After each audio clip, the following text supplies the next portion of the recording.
We are giving out quarter mark grades for the Montreal Canadiens here on Power Plays, powered by FanDuel. Carlo, you were an exemplary student, so I expect you'll be able to dish out some grades to different Habs players. Starting with Nick Suzuki, 23 points in 21 games so far this season. What grade would you give him?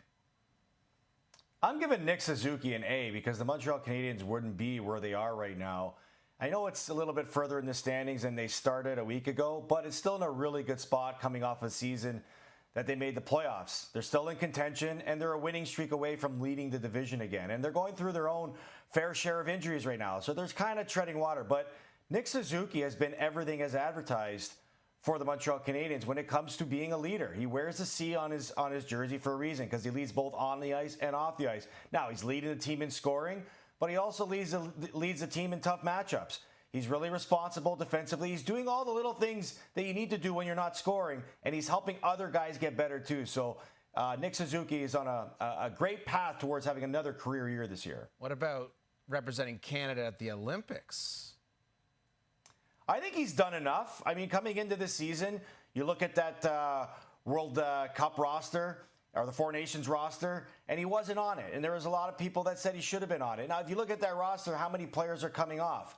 I would say there's probably going to be 3 or 4 changes in the forward group, and he's a guy that's definitely, been noticeable to take one of those spots. But he's got some good competition. You got 2 young guys in Celebrini and Bedard that are making a big case for themselves to be on that team, maybe replacing Suzuki. But if I was to pick the team today, I'm putting Suzuki on that team. Let's talk about Noah Dobson. Big offseason acquisition for the Habs. They give him a huge contract as well. Has he lived up to expectations to this point? He absolutely has, and I'm giving him an A as well too. And it's not for point production, because when they acquired him, he's a guy that was the New York Islanders' best defenseman. He thought he was going to come in and put up a lot of points. But the Montreal Canadiens have Lane Hutson to do that. What he's come in and done is he's created a stable top pairing with him and Mike Matheson. He's top in the league, or top on the team in time on ice.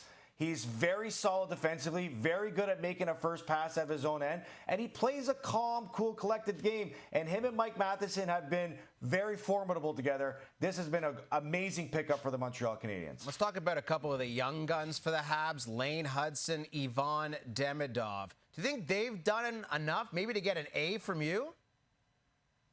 They absolutely have. You know how I feel about Lane Hutson. I mean, you kind of thought that there was going to be a little bit of a trend backwards with the amazing year he had winning the Calder Trophy, but it hasn't been the case. He started the year in the top power play. He's helping produce points there, but he's electrifying 5-on-5 too. And with Demidov, they've sort of played the same sort of situation with him that they did with Hudson, easing him in, not giving him every opportunity to begin and let him earn it. And he's done that. He's been really good being a secondary scorer type of guy, and now he's been elevated to top line and top PP in some situations, and he has shown flashes of absolute brilliance right now.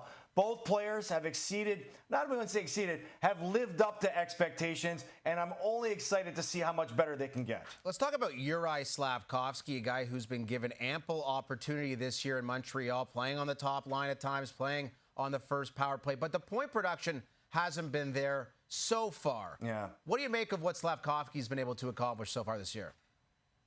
I'm giving Slafkovsky a D, because in a season with so much, excitement and expectation around this group, he's a guy you expect to take a next step, and he's a guy you want to mold into that power forward, that Brady Tkachuk type of player. Maybe not play with the same edge as Brady Tkachuk, who fights all the time, but hard-nosed, tough to play against in and around the net, in the small areas in the offensive zone. And look, he's a 50-point player, and he's probably on that pace again, but I expected more from him, and especially when you got a guy like Demidov, who's looking behind you, looking for more ice time and taking it away from Slafkovsky right now. Got to talk about the Montreal Canadiens goaltending. It has not been stellar by any stretch. How would you grade it, and what are you expecting, perhaps as far as reinforcements go? Well, I wouldn't expect the Montreal Canadiens to make any changes. I would give Samuel Montembeault an F.